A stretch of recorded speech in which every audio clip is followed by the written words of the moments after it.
اس نے بتایا۔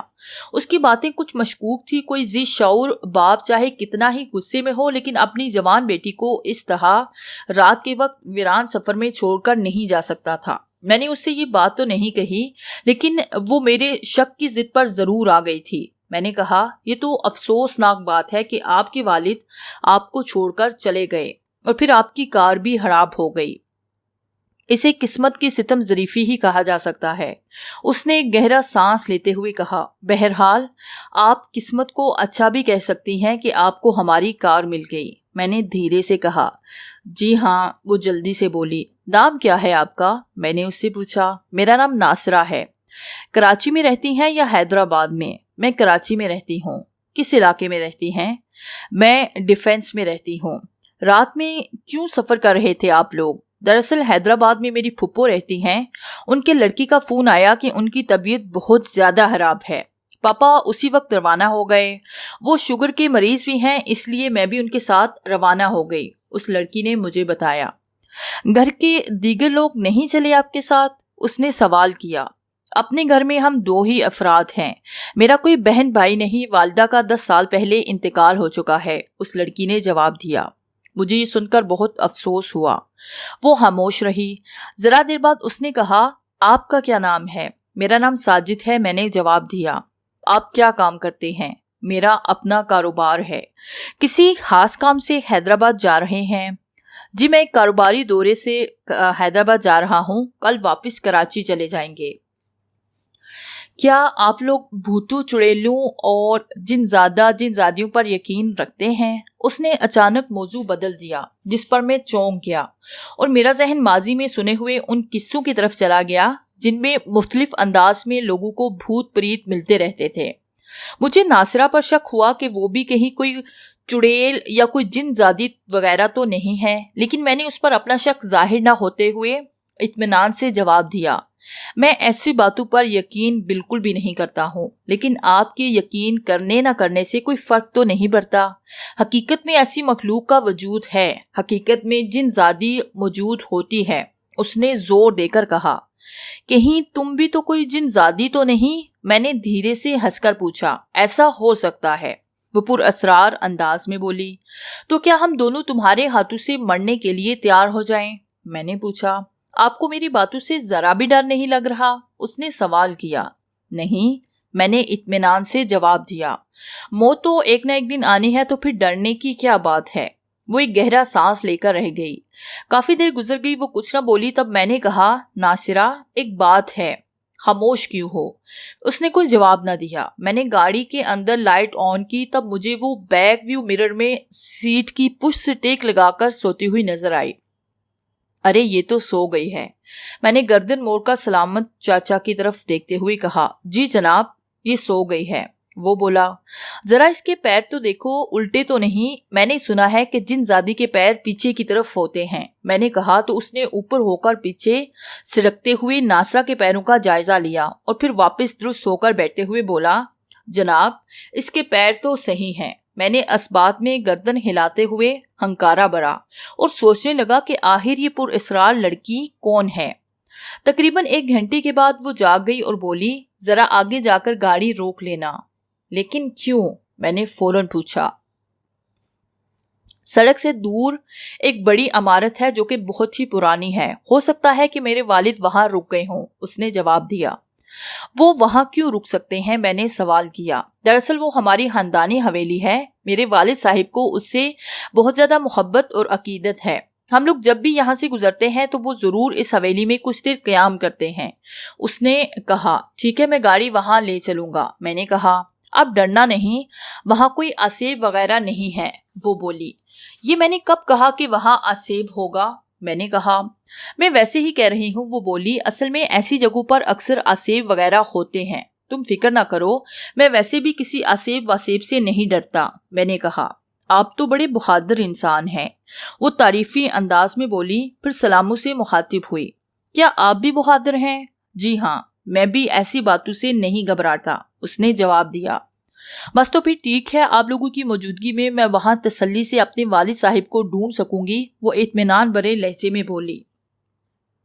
ایک بار پھر میرے ذہن میں شکوک و شبہات سر اٹھانے لگے تھے. مجھے یقین سا ہونے لگا تھا کہ ناصرہ کوئی جنزادی ہے، کوئی ماورائی مخلوق ہے جو ہمیں کسی پر اسرار حویلی میں لے جانا چاہتی ہے.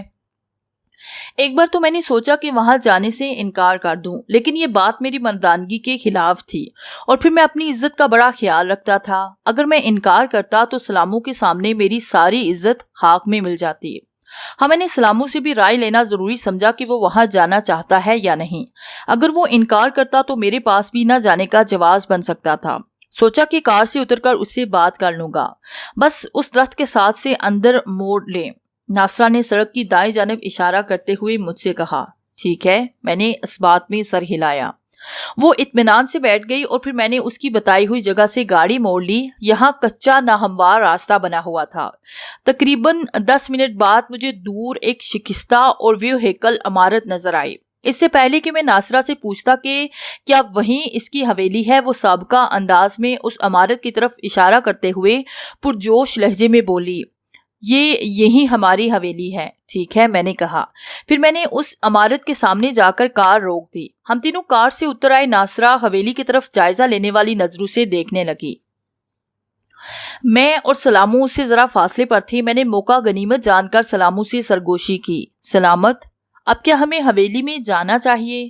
جی ضرور سرکار، وہ بھی میری طرح آہستہ سے بولا. اب میرے پاس حویلی میں نہ جانے کا کوئی جواز نہیں تھا. اسی وقت ناصرہ نے گردن موڑ کر ہماری طرف دیکھتے ہوئے کہا، آئے نا آپ لوگ بھی؟ ہاں چلو چلو، میں نے کہا، اور ہم تینوں نے حویلی کی طرف قدم بڑھا دیے.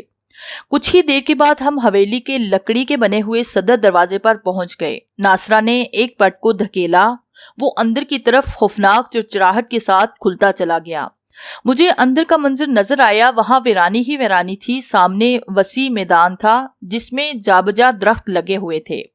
نیچے زمین پر جگہ جگہ خرد گھاس اگی ہوئی تھی. میں نے سوچا کہ ناصرہ کوئی جنزادی بھی ہو سکتی ہے جو ہمیں گھیر کر یہاں لے آئی ہے، کیونکہ ایسے میں بے شمار واقعات سن چکا ہوں جن میں کوئی جنزادی خوبصورت لڑکی کے روپ میں لوگوں کو گھیر کر لے جاتی ہے اور پھر ان کا خون پی جاتی تھی. لیکن بہرحال ابھی میں ہمت ہارنے پر تیار نہیں تھا.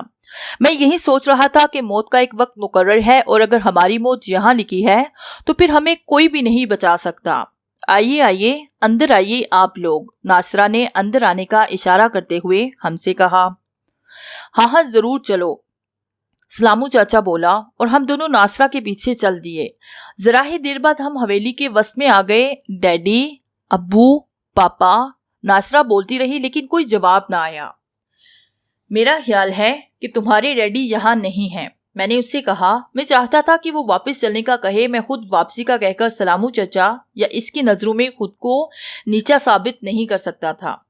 وہ یہاں ہو سکتے ہیں، ناراضگی کی وجہ سے جواب نہیں دے رہے ہوں گے. آؤ انہیں ڈھونڈتے ہیں، اس طرف آ جاؤ. اس نے برآمدے کی طرف اشارہ کیا. ذرا ہی دیر بعد ہم برآمدے میں آ گئے. یہاں روشنی کم تھی. ناصرہ نے ایک کمرے کے دروازے پر ہاتھ مارا جو چرچراہٹ کے ساتھ اندر کی طرف کھل گیا. اس وقت سلامو چچا نے ٹارچ روشن کر کے اس کی روشنی کمرے کے اندر ڈالی. کمرہ بالکل خالی تھا. ڈیڈی، پاپا، ابو، اب کہاں ہیں؟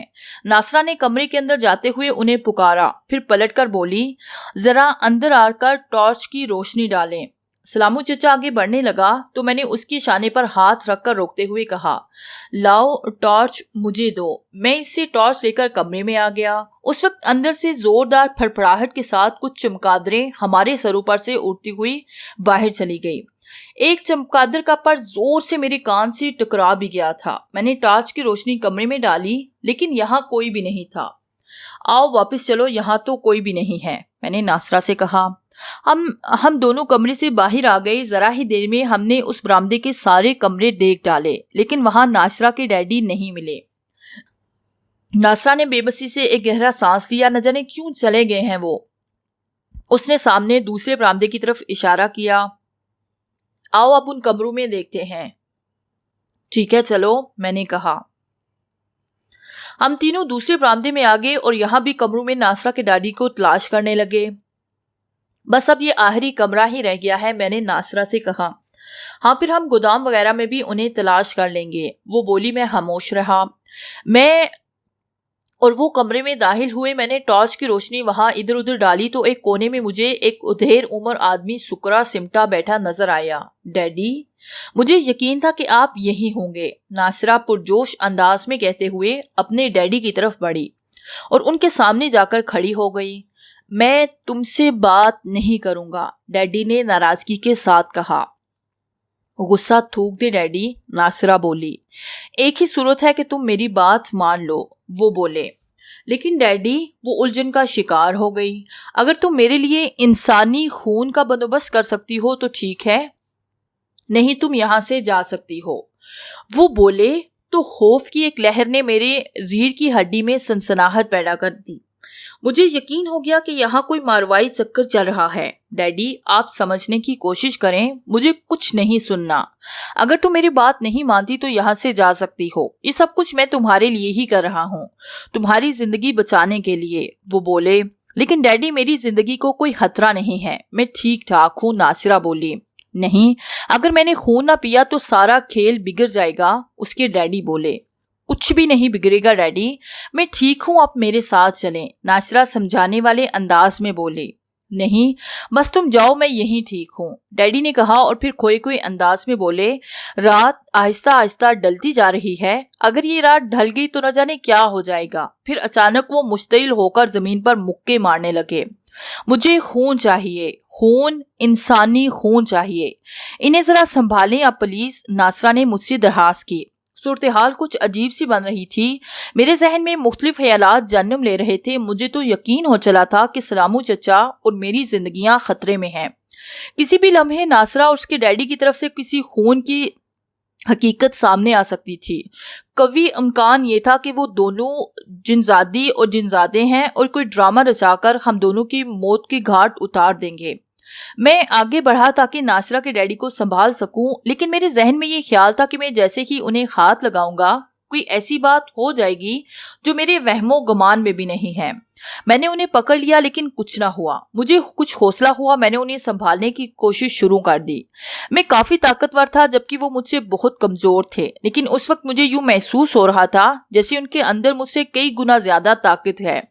بلاہر نڈال ہو کر میرے بازو میں جھول گئے۔ انہیں اٹھا کر لے چلیں پلیز، ناصرہ نے ایک بار پھر مجھ سے درخواست کی۔ میں نے جھک کر اس کے ڈیڈی کو اپنے کاندھوں پر لاد لیا۔ ہم لوگ کمرے سے باہر نکل آئے۔ چلیں اب یہاں سے جلدی نکل چلیں، ناصرہ بولی۔ ہم لوگ تیزی سے چلنے لگے۔ ذرا ہی دیر بعد ہم عمارت سے باہر آ گئے۔ پھر میں نے ناصرہ کے ڈیڈی کو کار کی پچھلی نشست پر لٹا دیا۔ ان پر بھی اب وحشی طاری تھی۔ ناصرہ ان کے ساتھ ہی بیٹھ گئی۔ چلیں اب اس علاقے سے جلد از جلد دور ہو جائیں، ناصرہ بولی۔ میں نے ڈرائیونگ سیٹ سنبھال لی۔ حسب سابق سلامو چچا میری برابر والی سیٹ پر بیٹھ گئے۔ میں نے کار سٹارٹ کر کے تیزی سے چلا دی۔ اسی وقت دائیں جانب سے نکل کر ایک ادھیر عمر شخص سڑک کے وسط میں آ کھڑا ہوا۔ اس کا حلیہ عملیات وغیرہ کرنے والوں جیسا تھا۔ اس نے لمبا کالا چوغا پہن رکھا تھا۔ اس کے سر اور داڑھی کے بال لمبے لمبے تھے۔ اس کے گلے میں مختلف موتیوں کی مالائی لٹک رہی تھی۔ ہاتھوں میں دھاتی اور دیگر اقسام کے کڑے بھی نظر آ رہے تھے۔ اوہ، تو یہ آ ہی گیا، ناصرہ پریشانی سے بولی۔ کون ہے یہ؟ میں نے جلدی سے پوچھا۔ یہ خطرناک عامل ہے، اس نے جواب دیا۔ میں اس دوران کار روک چکا تھا۔ میں نے کہا، اب کیا کرنا ہے؟ اس کے اوپر گاڑی چڑھا دو، وہ بولی۔ کیا؟ میں چونک گیا۔ ہاں، اگر ایسا نہ کیا تو یہ ہمیں مارنے کی کوشش کر سکتا ہے، اس نے کہا۔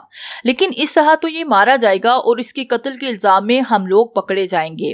جلدی کرو، وہ منتر پڑھ رہا ہے۔ اگر اس نے منتر مکمل کر دیا تو ہم سب کو ایک ہی پھونک مار کر بالکل بے بس کر دے گا۔ ہم لوگ بالکل جام ہو کر رہ جائیں گے، چاہتے ہوئے بھی حرکت نہیں کر سکیں گے۔ جلدی کرو، گاڑی اس پر چڑھا دو، وہ پریشان کن لہجے میں بولی، اور ہم سب کو مار ڈالے گا۔ جلدی کرو، یہ کہنے لگی۔ میں نے سوچا کہ جس طرح وہ بتا رہی ہے اگر ویسا ہو گیا تو پھر عامل کے ہاتھوں ہماری موت واقع ہو سکتی ہے۔ اس لیے میں نے اپنی زندگی بچانے کے لیے کار کے ایکسیلیٹر پر دباؤ ڈال دیا۔ کار کے ٹائر چڑچڑائے اور کار ہوا کی طرح آگے بڑھی۔ ذرا ہی دیر بعد کار اس عامل کے اتنے قریب پہنچ گئی کہ اس کے بچنے کے امکانات نہ رہے، لیکن وہ بجلی کی سی تیزی کے ساتھ فضا میں کسی گیس کے غبارے کی طرح بلند ہو گیا اور کار اس کے نیچے سے گزرتی چلی گئی۔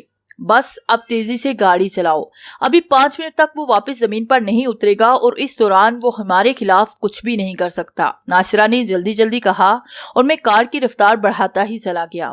میں تیز رفتاری سے ڈرائیونگ کرتا رہا اور تقریباً 20 منٹ گزر گئے۔ ٹھیک ہے، اب رفتار مناسب کر لو، اب ہمیں اس کی طرف سے کوئی خطرہ نہیں ہے، ناصرہ نے کہا تو میں نے کار کی رفتار کم کر لی۔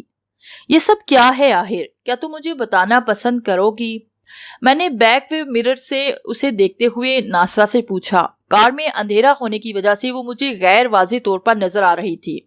تم حیدرآباد ہمارے گھر چلو، میں تمہیں ساری حقیقت بتا دوں گی، وہاں بھی ہمارا اپنا ایک چھوٹا سا گھر ہے، اس نے جواب دیا۔ کچھ تو بتاؤ ابھی، میں نے اصرار کیا۔ اس وقت مشکل ہے، وہ بولی۔ آخر کیوں؟ کوئی وجہ ہے، مجھے لگتا ہے کہ تم مجھے دھوکہ دے رہی ہو۔ ایسا نہیں ہے، تو پھر کچھ تو بتاؤ۔ جہاں اتنا صبر کیا ہے وہاں تھوڑا بہت مزید صبر کر لو۔ ہاں، یہ میں تمہیں یقین دلاتی ہوں کہ میں تمہیں دھوکہ نہیں دے رہی، ناصرہ بولی۔ اس کے لہجے سے میں یقین نہیں کر سکتا تھا کہ وہ سچ بول رہی ہے، کیونکہ اس کا لہجہ کھوکھلا سا تھا۔ میں نے اسے دباؤ میں لینے کے لیے کہا، اگر تم مجھے کچھ نہیں بتاؤ گی تو میں تمہیں اور تمہارے ڈیڈی کو یہیں اتار دوں گا، یہ تمہیں مہنگا پڑے گا۔ اس نے گرا کر دھمکی دی۔ تو تم مجھے دھمکی دے رہی ہو؟ میں ذرا مشتعل ہو گیا۔ ہاں، یوں ہی سمجھ لو، وہ بے خوفی سے بولی۔ اوکے، میں نے کہا اور گاڑی روک لی۔ چلو اب اتر جاؤ گاڑی سے، سیدھی طرح گاڑی چلاؤ، اس نے حکم چاڑا۔ نہیں چلاؤں گا، میں اڑ گیا۔ تمہیں چلانی پڑے گی گاڑی، میں 3 تک گنوں گی، اگر تم نے گاڑی نہ چلائی تو پھر تم دیکھنا کہ تمہارے ساتھ کیا ہوتا ہے۔ 1، اس نے گنتی گنی۔ میں گاڑی ہرگز نہیں چلاؤں گا، میں ذرا غصے سے بولا۔ 2، وہ آگے بڑھی۔ کچھ بھی کر لو گاڑی نہیں چلے گی، میں نے پھر سے کہا۔ 3، اس نے گنتی مکمل کی اور پھر اجنبی زبان میں کچھ بولی۔ اسی لمحے میرے گال، کان اور سر کے حصے پر زوردار ضرب لگی۔ چلاؤ گاڑی، وہ خونخوار انداز میں بولی۔ میرے حکم پر ایک جن زادی نے تمہیں تھپڑ مارا ہے، اگر خیریت چاہتے ہو تو فوراً چلاؤ گاڑی، نہیں تو میں جن زادی کو تمہارا خون پینے کا حکم دے دوں گی۔ مجھے اندازہ ہو گیا کہ اب اس کا حکم مانے بغیر چارہ نہیں ہے، اس لیے میں غصے سے ایک گہرا سانس لے کر رہ گیا اور میں نے گاڑی چلا دی۔ لاتو کے بھوت باتوں سے نہیں مانتے ہیں۔ اب اگر تم اپنی اور اپنے ساتھی کی زندگی بچانا چاہتے ہو تو جیسا میں کہتی ہوں ویسا ہی کرو۔ فی الحال سیدھے حیدرآباد چلو اور وہاں پہنچ کر کوئی چالاکی دکھانے کی کوشش نہ کرنا، ورنہ تم مارے جاؤ گے، اس نے گرا کر کہا۔ میں غصے سے تلملا کر رہ گیا۔ سفر خاموشی سے کٹتا رہا اور بالآخر ہم حیدرآباد کی حدود میں داخل ہو گئے۔ اس طرف چلو، اس نے ایک سڑک کی طرف اشارہ کیا۔ میں نے گاڑی اس طرف ڈال دی۔ وہ مجھے ہدایات دیتی رہی اور میں گاڑی چلاتا رہا۔ بالآخر ایک محلے میں پہنچ کر اس نے کہا، بس اس گلی کے دائیں جانب والے آخری مکان کے سامنے گاڑی روک لینا۔ میں نے گاڑی واپس مکان کے سامنے روک لی۔ چلو اب تم دونوں میری ڈیڈی کو کمرے کے اندر لے چلو، وہ بولی۔ ہم لوگ گاڑی سے اتر آئے۔ سلامو چچا، اور میں نے ناصرہ کے ڈیڈی کو اٹھایا جو بالکل بے ہوش ہو چکے تھے۔ اس دوران ناصرہ نے مکان کا تالا کھول کر دروازہ بھی کھول دیا تھا۔ ہم لوگ گھر کے اندر داخل ہو گئے۔ اس طرف آ جاؤ، ناصرہ نے ایک طرف اشارہ کرتے ہوئے کہا۔ کچھ دیر بعد ہم سب ایک کمرے میں آ گئے۔ وہاں موجود ایک آرام دہ بیڈ کی طرف اشارہ کرتے ہوئے ناصرہ نے کہا، ڈیڈی کو وہاں لٹا دو۔ ہم نے اس کی ہدایات پر عمل کیا۔ بس اب تم لوگ وہاں بیٹھ جاؤ۔ اس نے ذرا دور دیوار سے لگے صوفے کی طرف اشارہ کر کے ہم سے کہا اور ہم دونوں وہاں بیٹھ گئے۔ اس نے اپنے ڈیڈی کی ٹانگیں اور بازو دہلا کر جلا کر انہیں ٹھیک طرح سے لٹایا اور پھر ایک کرسی پر بیٹھ گئی۔ اس نے زیر لب بڑبڑانا شروع کر دیا۔ پھر اس نے اپنے ڈیڈی پر پھونک ماری۔ یہی عمل اس نے 3 مرتبہ کیا اور غور سے ڈیڈی کو دیکھنے لگی۔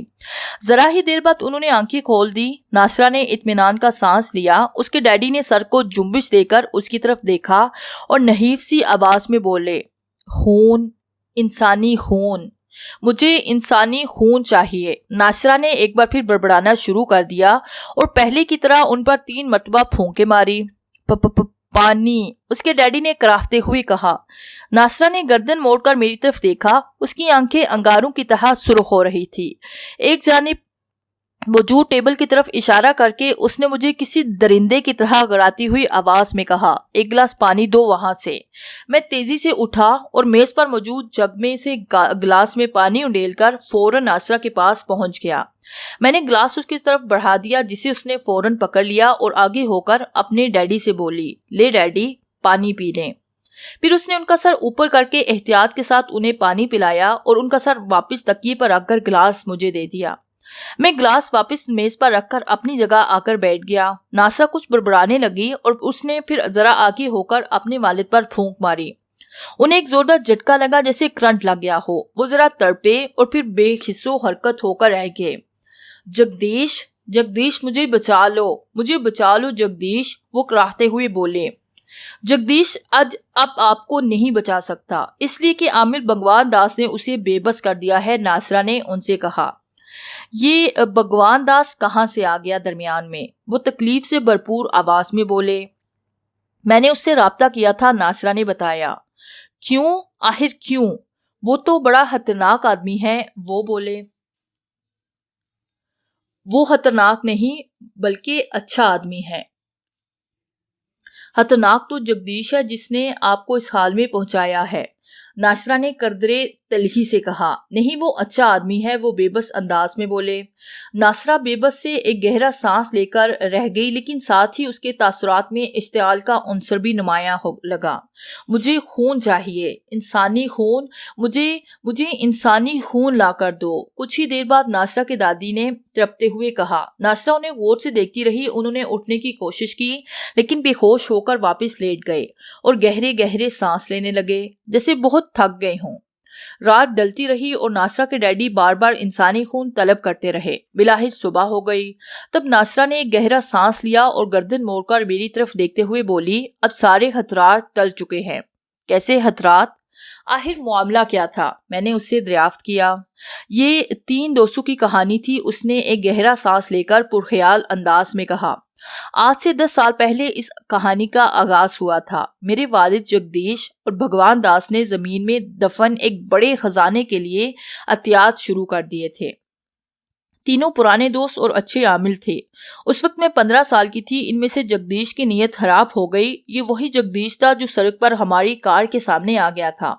اس نے میرے والد اور بھگوان داس کو دھوکہ دیا، لیکن بظاہر وہ ان کا دوست ہی بنا رہا۔ ساتھ ہی اس کی نیت مجھ پر بھی خراب ہو گئی۔ اس نے میرے والد کو انسانی خون کا عادی بنا دیا اور گزشتہ رات ان کی زندگی کی آخری رات ہو سکتی تھی۔ بھگوان داس اچھا مخلص آدمی تھا، اسے میرے والد سے بھی ہمدردی تھی۔ انہیں اندازہ ہو گیا تھا کہ جگدیش کی نیت خراب ہو گئی ہے۔ انہوں نے اس سے بات کی تو وہ مشتعل ہو گیا اور یوں ان کے درمیان سرد جنگ چھڑ گئی۔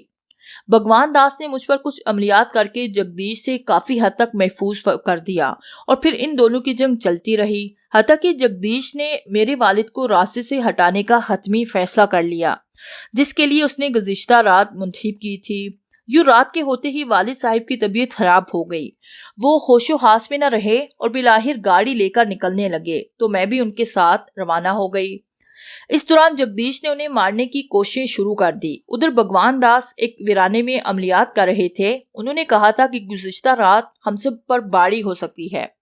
جگدیش اور اس کا سخت ترین مقابلہ ہوگا۔ جگدیش مجھے اور میرے والد کو مارنے کی بھرپور کوشش کرے گا، لیکن اگر صبح ہو گئی تو جگدیش سورج کی پہلی کرن پھوٹتے ہی دل پھٹ جانے کی وجہ سے مر جائے گا۔ اس نے گہرا تسلی آمیز سانس لیا اور سلسلہ کرام جاری رکھتے ہوئے بولی، بس اب مجھے بھگوان داس کا انتظار ہے۔ تقریباً 1 گھنٹے بعد کال بیل بجی۔ ناصرہ تیزی سے اٹھ کر کمرے سے باہر چلی گئی اور جب وہ واپس آئی تو اس کے ساتھ جگدیش کے خلیے والا ایک آدمی تھا۔ ناصرہ نے اس کی طرف اشارہ کر کے مجھ سے کہا، یہ بھگوان داس جی ہیں۔ بھگوان داس نے مسکرا کر سلامو چچا اور مجھ سے ہاتھ ملایا۔ پھر ناصرہ کے والد کا جائزہ لیا اور ناصرہ سے بولا، بس اب آپ بے فکر رہو، انہیں جلدی ہوش آ جائے گا، اب خطرے والی کوئی بات نہیں، جگدیش اپنے انجام کو پہنچ چکا ہے۔ وہ دونوں بیٹھ گئے۔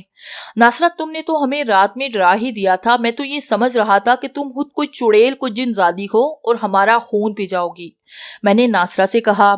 دراصل رات میں جگدیش اپنے عملیات کر رہا تھا، اس لیے ناصرہ کے ذہن پر اثرات ہو رہے تھے جبکہ میں جگدیش کا مقابلہ کر رہا تھا۔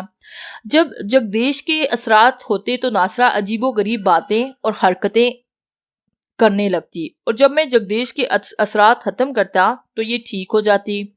بہرحال اس لڑکی نے بڑی ہمت سے کام لیا اور اپنے والد کی زندگی کو بچانے کے لیے اپنی زندگی کو خطرے میں ڈالا۔ بالآخر کامیابی نے ہمارے قدم چوم لیے۔